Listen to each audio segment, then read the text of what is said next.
The moment I pushed back, the theft story got pinned on me.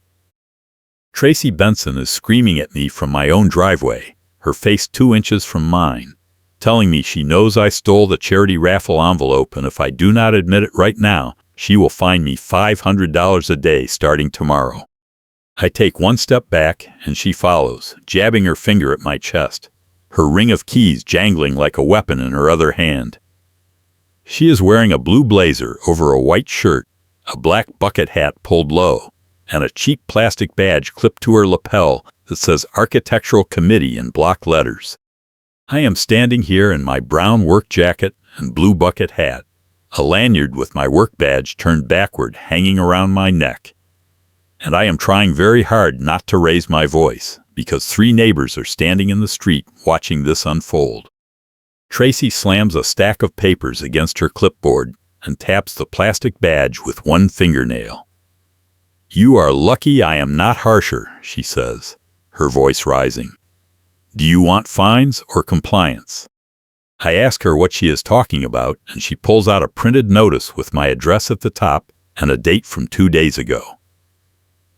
The notice says I refuse to cooperate with an investigation into missing clubhouse funds, and that I tampered with a security camera to hide my involvement. I have never touched a clubhouse camera in my life. I tell her this is insane, and she cuts me off. She claims I refused to cooperate, even though I complied with every request she made last week when she asked for my gate fob usage log. I gave her everything. She does not care.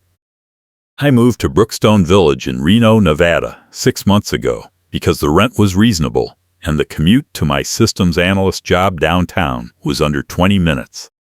The HOA seemed normal at first, just the usual rules about trash cans and lawn height, but Tracy runs the architectural committee like a personal fiefdom, and she has been escalating enforcement on random residents for weeks. Last month she fined someone for having a doormat that was the wrong shade of brown. This week it is me, and the accusation is not about a doormat. It is about theft. A sealed envelope of cash for a charity raffle vanished from the clubhouse office 3 days ago, and Tracy decided I took it. She has no evidence. She has a hunch and a stack of printed complaint forms with my name on them, all identical. All printed from the same template with no readable text in the body, just headers and checkboxes. She tells me the package claim window closes today, and if I do not return the money by 5 o'clock, she will escalate to the police. I look at my phone. It is 4:30. I ask her what proof she has, and she taps the clipboard again. She says the gate fob log shows I was near the clubhouse the day the envelope went missing. I was near the clubhouse because I live 200 feet from the clubhouse, and I walk past it every day on my way to the mailbox cluster. She does not care about that either. She pulls out a portable thumb drive held between 2 fingers like a prop and waves it in front of my face. She says this contains the full investigation file, and I am not entitled to see it unless I admit wrongdoing first. I ask her how that makes any sense, and she smiles. "Do you want fines or compliance?" she says again. I tell her I did not take anything and I want to see the file. She says no. She says the file is confidential and I forfeited my right to review it when I tampered with the camera. I did not tamper with the camera. I do not even know which camera she is talking about. She points toward the clubhouse and says the hallway camera outside the office went offline for 6 minutes the day the money vanished, and the IT vendor told her someone disconnected the cable. I was at work that day from 8 in the morning until 6 at night. I have email timestamps, a badge swipe log, and 3 video calls to prove it. She does not want to hear it. She pulls out her phone and starts filming me from inches away, holding it on a gimbal, narrating her accusation in a loud voice. She says I am refusing to cooperate and that I am creating a hostile environment. One of the neighbors takes out her phone and starts filming Tracy. Tracy does not notice. I take a breath and pull out my own phone. I open the app for my doorbell camera, the one I installed 2 weeks ago after my own packages started vanishing, and I scroll back to the day in question. Tracy keeps talking, her voice getting louder, and I find the clip. It is time-stamped at 2:15 in the afternoon. The camera angle shows my front porch and part of the driveway, but it also catches the edge of the walkway that leads to the clubhouse side entrance. In the frame, Tracy is walking slowly past my house, glancing at my windows, holding a shopping bag in one hand and her key ring in the other. She stops, looks around, and then walks toward the clubhouse. The timestamp is 14 minutes before the camera in the clubhouse hallway went offline. I hold the phone up so she can see it, and her face goes pale. She stops filming. She snatches at the phone and I pull it back. She says the footage is fake. She says I edited it. I tell her the metadata is embedded in the file and I can export it with a full chain of custody log if she wants. She does not want that. She pivots immediately and says the footage does not prove anything because I could have been in the clubhouse earlier in the day. I pull up my work calendar and show her the back-to-back meetings I had that morning. She says I could have gone during lunch. I show her the badge swipe log from my office building. She is running out of moves and I can see it in her eyes. She taps the clipboard one more time and says the fines start tomorrow unless I admit I tampered with the camera. I tell her I did not touch the camera and she is the one in the footage walking toward the clubhouse with a bag. One of the neighbors, a woman walking her dog, stops at the end of my driveway and says she saw Tracy snooping around my porch that same day. Tracy spins and tells her to mind her own business. The neighbor does not leave. She says she has been wondering where her own missing package went, and now she is starting to put it together. Tracy's face goes red again, and she jabs her finger at the neighbor. She says the neighbor is harassing her, and she will report it to the HOA president. The neighbor laughs and says, "Go ahead." Tracy turns back to me and lowers her voice. She says if I do not drop this, she will make sure I lose access to the clubhouse, the pool, and the gym. And she will have my car towed for violating parking rules I did not even know existed. My car is essential for my commute, and the tow threat is not empty. Tracy has done it before. I tell her I am not admitting to something I did not do, and I am going to file a formal complaint with the management office. She smiles and says good luck with that. She says the management office is closed for the week, and the only person who handles complaints is her, because she is the architectural committee liaison. I ask her when the office reopens, and she says Monday. It is Thursday. She has 3 full days to bury this, and she knows it. I take a photo of the stack of complaint forms she is holding, the ones with my name printed at the top, all identical, and she tries to block the shot with her clipboard. Too late. I already have it. She storms off toward the clubhouse, her keys jangling, and the neighbor with the dog walks over and asks if I am okay. I say I am fine, but I need to move fast. I go inside and start pulling files. I have a gate fob log printout from last week, the one I gave Tracy when she first asked for it, and I compare it to the complaint forms. The forms claim I entered the clubhouse at 1:45 the day the money went missing. The fob log shows I was home all afternoon, and my last swipe was at 9 in the morning when I left for work. Someone added a fake entry to the log after I handed it over. I pull up the original email I sent to Tracy with the log attached and check the metadata. The file I sent her was created on my laptop at 8:30 in the morning. The version she printed and attached to the complaint forms was modified 2 hours later on a different device. I screenshot the metadata and save it to a folder. Then I check the doorbell camera again and export the full clip, including the embedded GPS coordinates and the device serial number. The clip is clean. No edits, no gaps. Tracy walked past my house at 2:15 and continued toward the clubhouse. I call the HOA management company directly, bypassing Tracy, and get a voicemail. I leave a message explaining the situation and attach the doorbell footage and the metadata screenshots to an email. Then I call the Reno Police non-emergency line and ask if I can file a report for false accusation and possible theft. The dispatcher says I can come in and make a statement, but they cannot do anything without evidence of a crime. I tell her I have evidence, and she says bring it in tomorrow morning. I thank her and hang up. Then I call my neighbor, the one with the dog, and ask if she is willing to give a written statement about what she saw. She says yes and asks if I need anything else. I ask if she has a doorbell camera, and she says she does. I ask her to check the footage from that afternoon and let me know if she caught anything. She says she will look tonight. By 6 o'clock, I have a binder full of printed evidence, the original fob log, the modified version Tracy printed, the metadata comparison, the doorbell footage stills, the email chain, and the neighbor's preliminary statement. I label it with tabs and put it in a leather folder. Then I check my phone and see 3 missed calls from an unknown number. I call back and a man answers. He says he is from the towing company that Brookstone Village contracts with, and he has an order to tow my car tomorrow morning at 7 for violating guest parking rules. I tell him my car is parked in my assigned spot, and he says the work order says guest lot. I tell him to send me a copy of the work order, and he hesitates. He says he does not usually do that, but he will email it. I give him my address and hang up. 10 minutes later, the work order arrives. It is signed by Tracy and dated today. The listed violation is parking in a guest spot for more than 72 hours.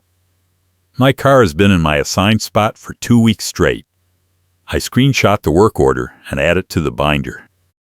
The next morning, Tracy shows up at my door at 6:45 with a clipboard and a witness. The witness is another architectural committee member, a man in his 60s wearing a polo shirt with the HOA logo. Tracy is holding a printed inspection checklist, and she tells me she is here to perform a surprise compliance inspection of my exterior. I ask her what grounds she has for an inspection, and she taps the clipboard.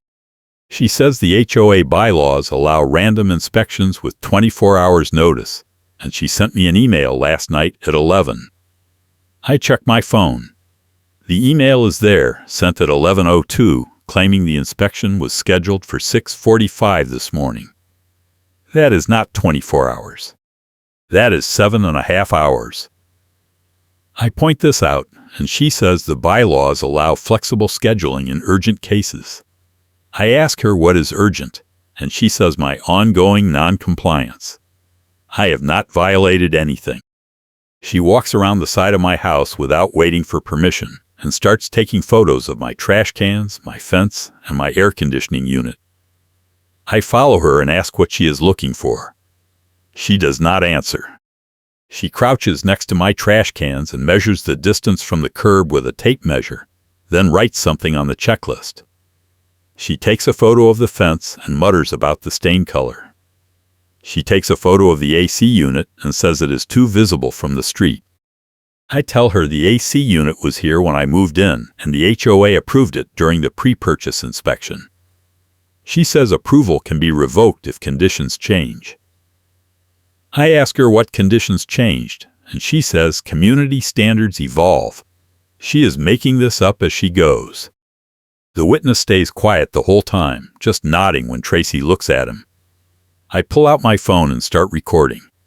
Tracy notices immediately and tells me to stop.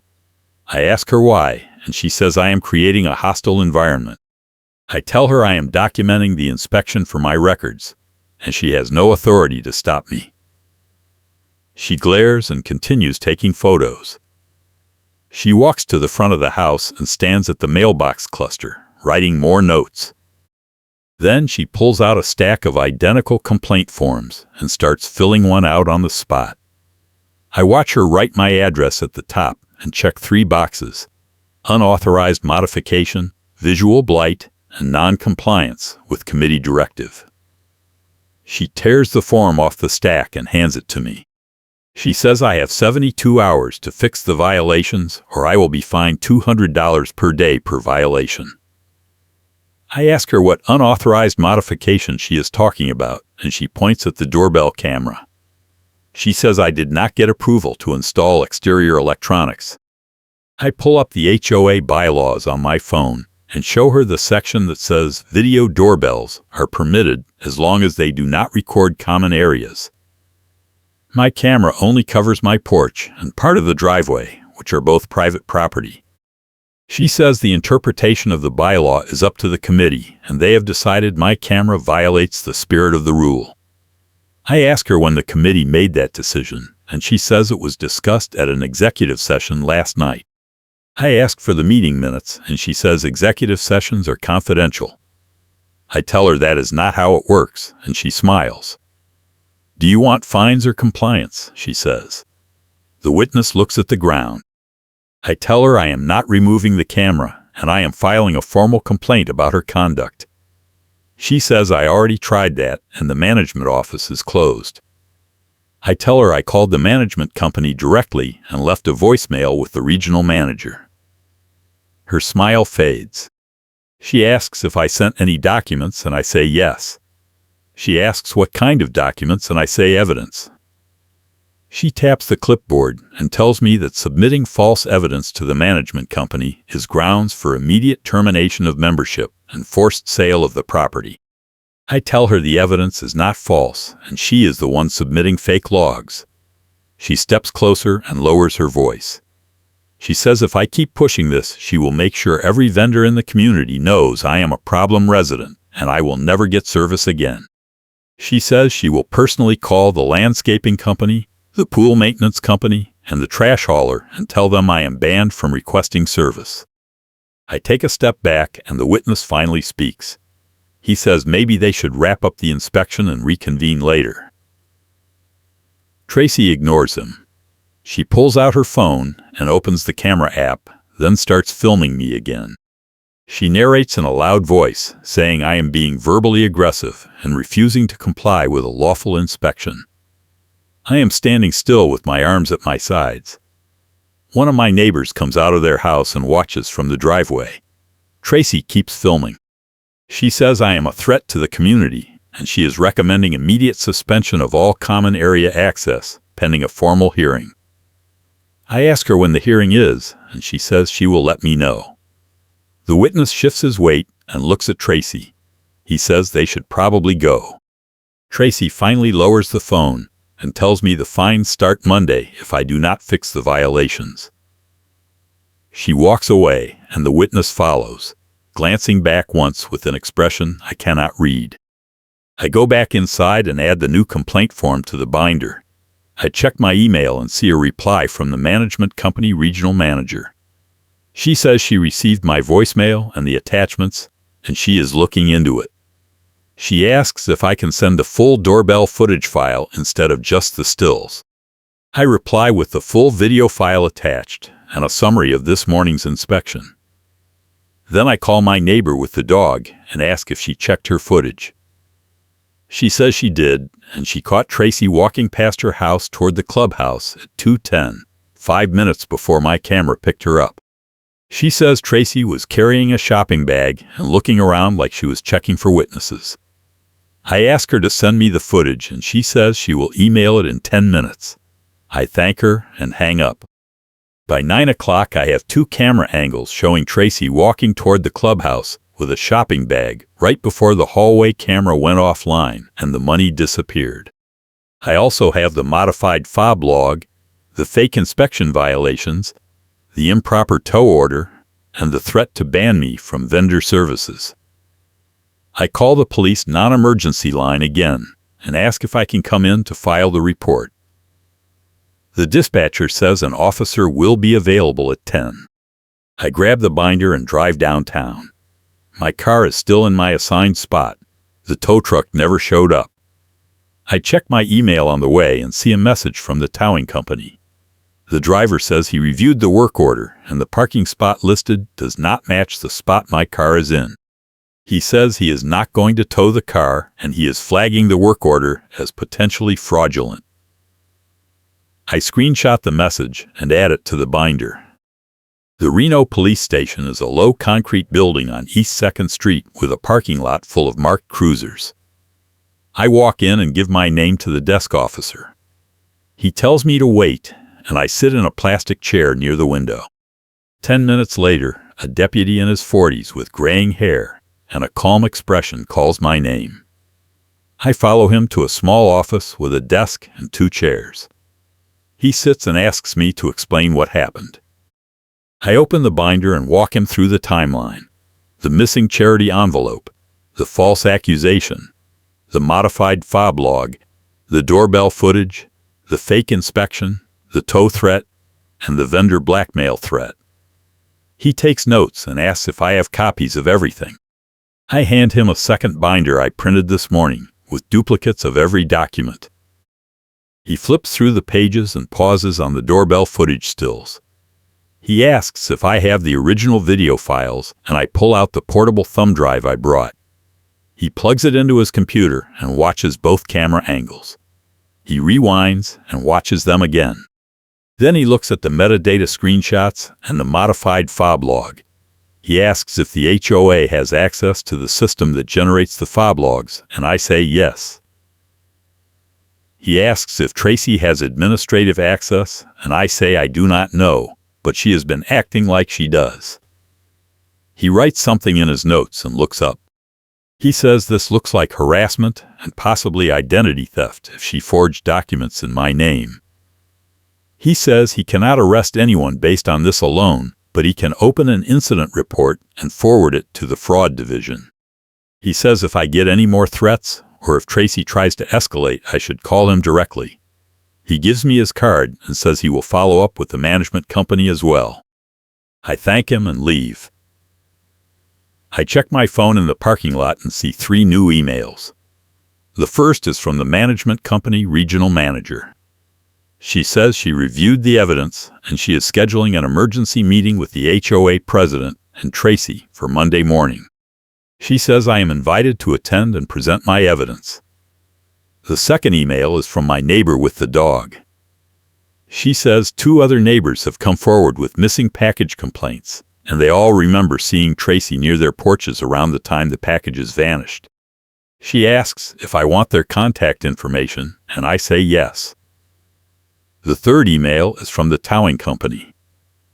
The driver says his supervisor reviewed the work order and they are terminating their contract with Brookstone Village HOA effective immediately because of repeated fraudulent tow requests.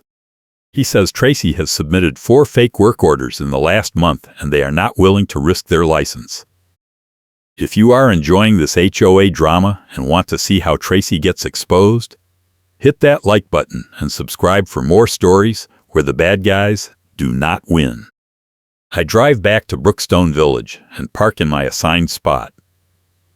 As I am getting out of the car, I see Tracy walking toward me from the clubhouse. She is wearing the same blue blazer and black bucket hat, and she has a golf cart idling behind her.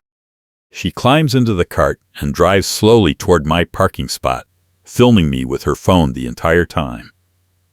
I stand next to my car and wait. She stops the cart 5 feet away and keeps filming. She says I am violating quiet hours by slamming my car door. It is 10:30 in the morning. There are no quiet hours. She says I am also parked crooked and my rear bumper is 6 inches over the line. I look at the parking space. My car is centered. She films for another 30 seconds, narrating the whole time, then drives the cart in a slow circle around my car. I take out my phone and start filming her. She notices and says I am harassing her. I say I am documenting her behavior.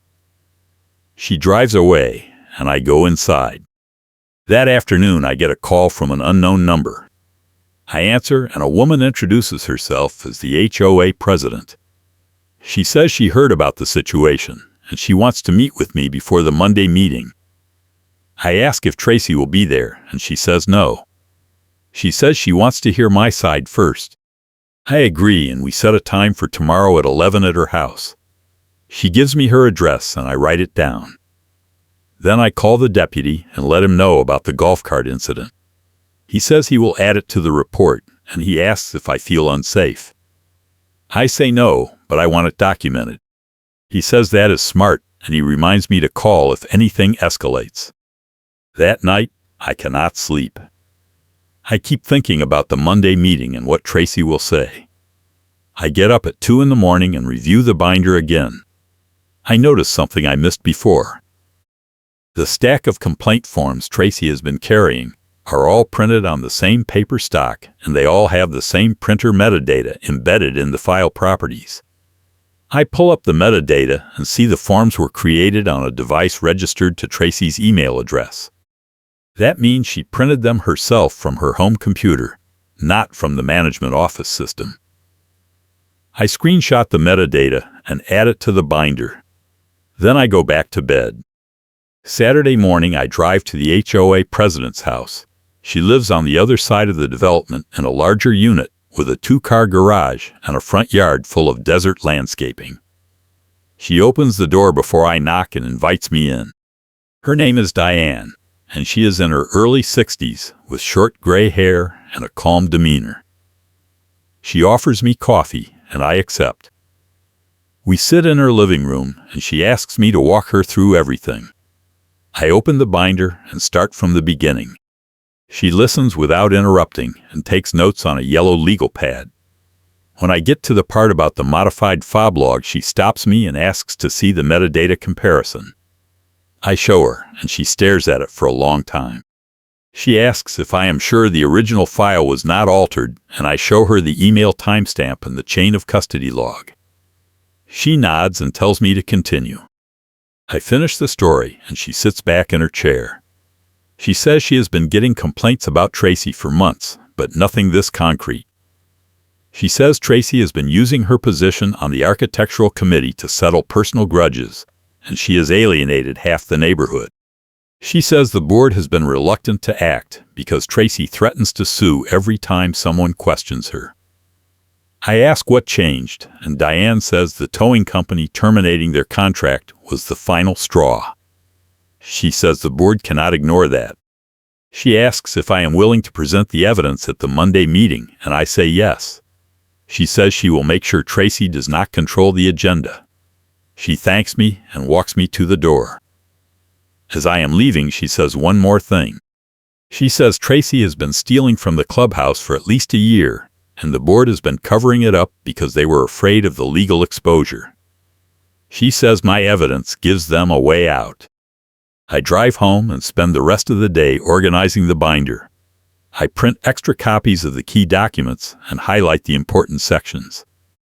I also print a timeline with photos showing Tracy walking toward the clubhouse at 2:10 and 2:15, the camera going offline at 2:29, and the charity envelope being reported missing at 3:15.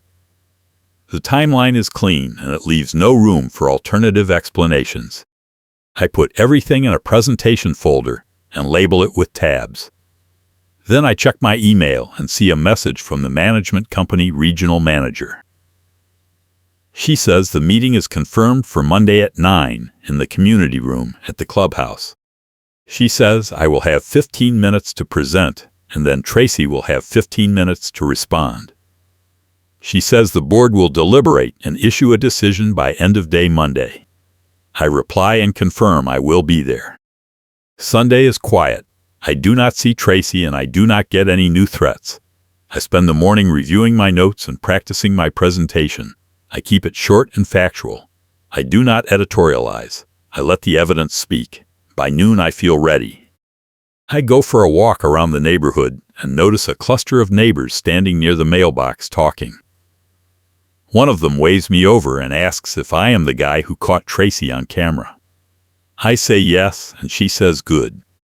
She says Tracy has been stealing packages for months, and everyone is too scared to say anything because she controls the architectural committee. I ask if anyone has proof, and she says no, but everyone has suspicions. I tell her about the Monday meeting, and she says she will spread the word. By the time I get back to my house, my phone is buzzing with texts from neighbors offering to testify. Monday morning, I arrive at the clubhouse at 8:45. The community room is a plain rectangular space with folding tables arranged in a U-shape and metal chairs around the perimeter. Diane is already there setting up a projector. The management company regional manager is sitting at the head table with a laptop open. Tracy is sitting in the far corner with her arms crossed and her mouth set in a tight line. She is wearing the same blue blazer and black bucket hat, and she has her clipboard on her lap.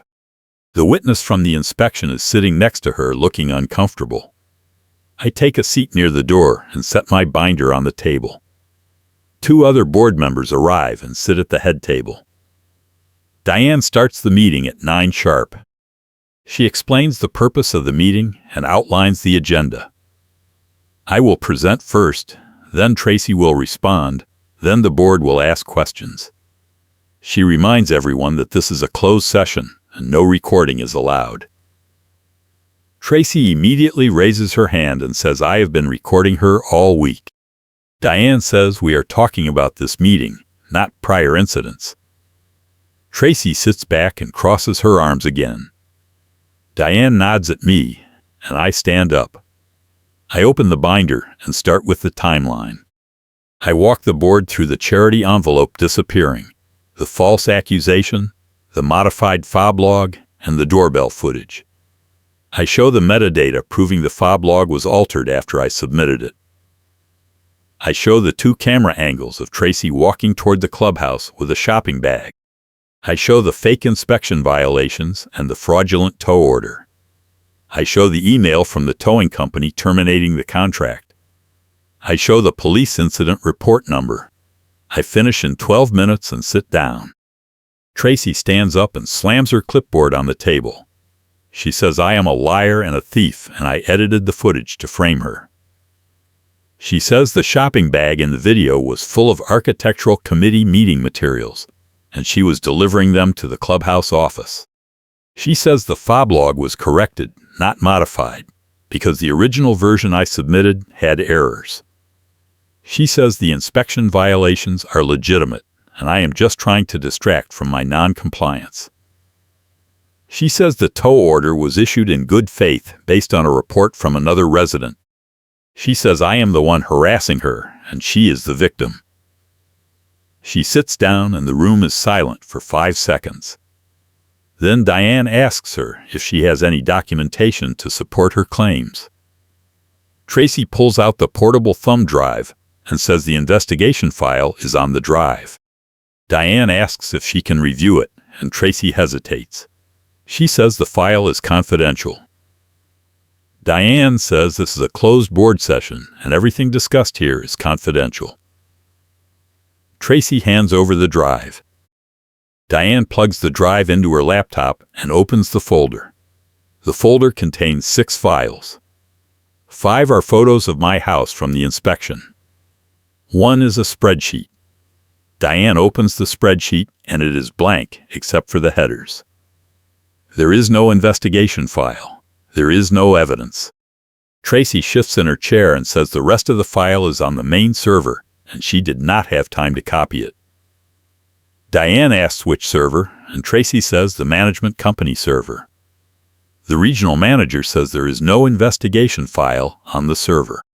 She says she checked this morning, and the only files related to my address are the ones I submitted. Tracy says someone must have deleted them. The regional manager says the server logs show no deletions in the last 30 days. Tracy goes pale. One of the other board members asks Tracy if she has the charity envelope or any proof it existed. Tracy says the envelope was sealed and had no markings, so there is no way to prove it. The board member asks who reported the envelope missing, and Tracy says the clubhouse staff did. The board member asks if there is an incident report, and Tracy says no, because it was an internal matter. The board member looks at Diane, and Diane looks at the regional manager. The regional manager pulls up a file on her laptop and says the clubhouse staff reported no missing funds in the last 6 months. She says the only missing item reports were for packages, not cash. Tracy says the staff must have forgotten. The regional manager says the staff keeps a detailed log and there is no entry for a missing charity envelope on the date in question. Tracy opens her mouth and closes it. She looks at her clipboard and then at the door. The witness next to her stands up and says he needs to leave.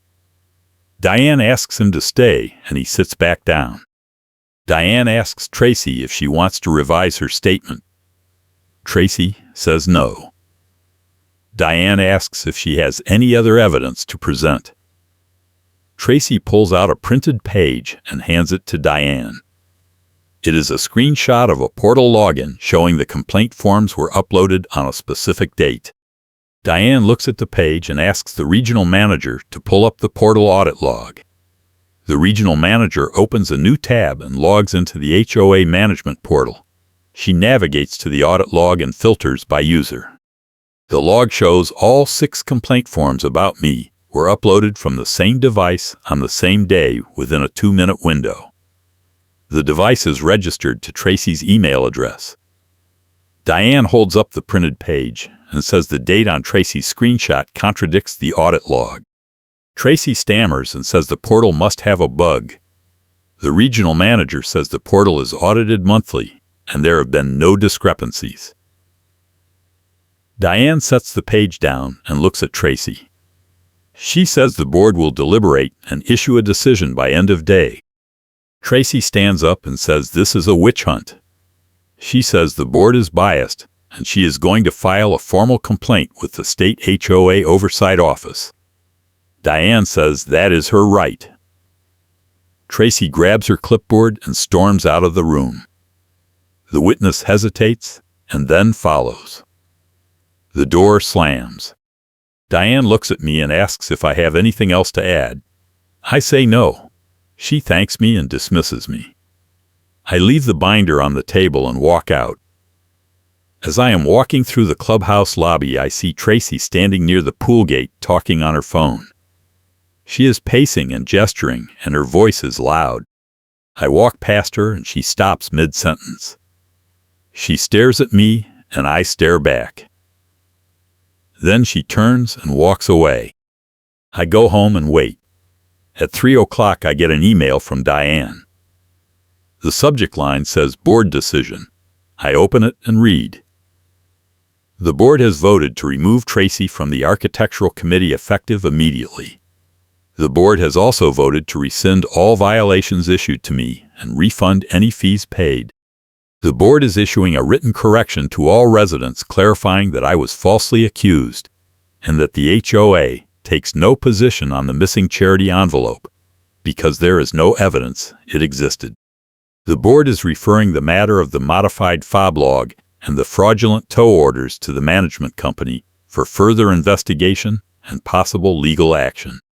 The board is also recommending that Tracy resign from all HOA positions, and if she does not resign, the board will initiate a formal removal process. The email ends with an apology and a promise to review the architectural committee procedures to prevent future abuse. I print the email and add it to the binder. Then I check my phone and see a text from my neighbor with the dog. She says Tracy just tried to confiscate my evidence binder from Diane's house, and Diane photographed her standing on the porch demanding it. She says another neighbor filmed the whole thing. I ask her to send me the video, and she does. The video shows Tracy standing on Diane's porch, holding her clipboard, shouting that the binder is HOA property, and she has a right to inspect it. Diane is standing in the doorway, holding her phone up and taking photos. Tracy reaches for the door, and Diane steps back and closes it. Tracy pounds on the door twice and then walks away. The video ends. I save it to my phone and forward it to the deputy. The next day I get a call from the deputy. He says he reviewed the new video and he is adding it to the incident report. He says the fraud division is opening a formal investigation into Tracy's conduct, and they will be interviewing the board members and the management company staff. He says if they find evidence of theft or forgery, they will pursue charges. He says I should keep all my evidence in a safe place and avoid any contact with Tracy. I thank him and hang up. Then I get a call from the management company regional manager. She says the HOA's insurance company was notified about the harassment and fraud allegations, and they are conducting their own investigation. She says the insurer is concerned about exposure, and they have warned the board that if Tracy is not removed, they will drop the HOA's liability coverage. She says the board is meeting tonight to vote on formal removal. I thank her, and she says she is sorry this happened. That night, I get an email from Diane. Tracy has resigned from all HOA positions effective immediately. The board has accepted the resignation and issued a statement to all residents. The statement says Tracy is no longer authorized to act on behalf of the HOA in any capacity, and any future contact from her should be reported to the management company. The statement also says the board is reviewing all complaint forms and enforcement actions issued by Tracy in the last year, and will be reaching out to affected residents. The email includes a copy of the statement and a personal note from Diane thanking me for standing up. I print the statement and put it in the binder. The following week, I get a letter in the mail from the HOA. The letter is an official apology on behalf of the board. It states that I was wrongly accused of theft and harassment, and that all records of the accusations have been expunged from my file. It also states that the board is implementing new oversight procedures for the architectural committee, and that all future enforcement actions will require board approval before being issued. The letter is signed by Diane and the other board members. I frame it and hang it in my office. 2 weeks later, I run into the witness from the inspection at the mailbox cluster. He apologizes for not speaking up during the inspection and says he felt pressured by Tracy. He says he has submitted a written statement to the management company corroborating my version of events. He also says Tracy tried to recruit him to testify against me at the Monday meeting, and he refused. He says that was when Tracy's favorite witness refused to back her up on camera, and the whole thing fell apart. I thank him, and we shake hands. A month later, I get a call from the deputy. He says the fraud division completed their investigation, and they found evidence that Tracy stole at least 12 packages from residents over the last 8 months. He says they also found evidence she forged documents and filed false police reports. He says they are pursuing charges, and Tracy has been arrested. He says I may be contacted by the prosecutor's office for a witness statement. I say I will cooperate. He thanks me and hangs up. That afternoon, I check the HOA portal and see a new announcement. The board has hired a professional management company to handle all enforcement and compliance issues going forward. The architectural committee has been dissolved, and all future rule changes will require a vote of the full membership. The announcement also says the board is reviewing the bylaws to prevent abuse of power by individual members. I log out and close my laptop. The final piece falls into place 3 months later when I get a settlement offer from the HOA's insurance company. They are offering to pay my attorney fees and compensate me for the harassment and false accusations. The amount is not huge, but it is enough to cover the costs and make a point. I accept the offer and sign the release. The insurance company sends a check and a letter stating that the HOA has been required to implement mandatory training for all board members on ethics and legal compliance. The letter also says Tracy is banned from holding any position in any HOA in the state for 5 years. I deposit the check and file the letter with the rest of the evidence. I still live in Brookstone Village. The new management company is professional and responsive. The architectural committee no longer exists. The board meetings are open to all residents, and minutes are posted online within 24 hours. I have not seen Tracy since the day she resigned. I heard she moved out of the development and bought a condo in a building with no HOA. I hope she learned something, but I doubt it.